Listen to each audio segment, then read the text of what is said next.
Нещото, което ми харесва и което ми даде танго невото, аз го казах неколкократно и това е свободата.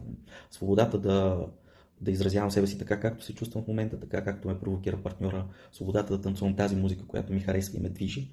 А, и то независимо от стила, който танцувам, независимо от близостта на прегръдката, независимо от типа милонга, на която се намирам. И това, което ми даде.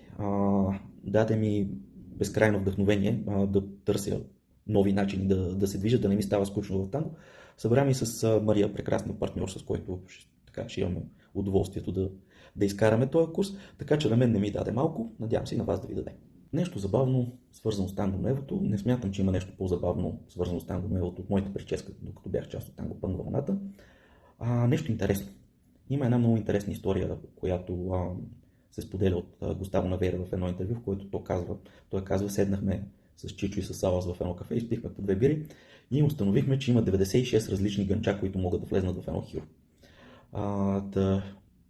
Говорейки за елемента ганчо, има много интересни истории, свързани с него и с българското танго, които присъстващите на урока по ганчо ще имат удоволствието да чуят лично.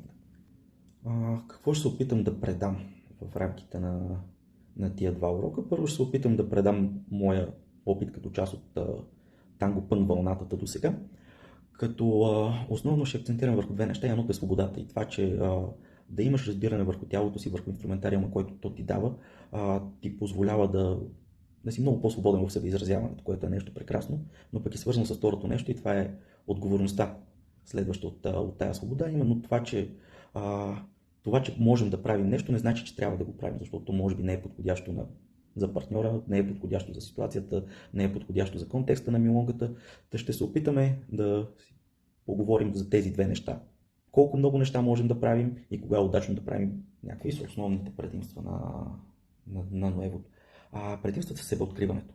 Когато човек изследва движението, разбере движението, може да си даде една по-ясна сметка кое движение е неговото движение, кое движение е подходящо за неговото тяло, за неговата емоционалност, за неговата личност като цяло.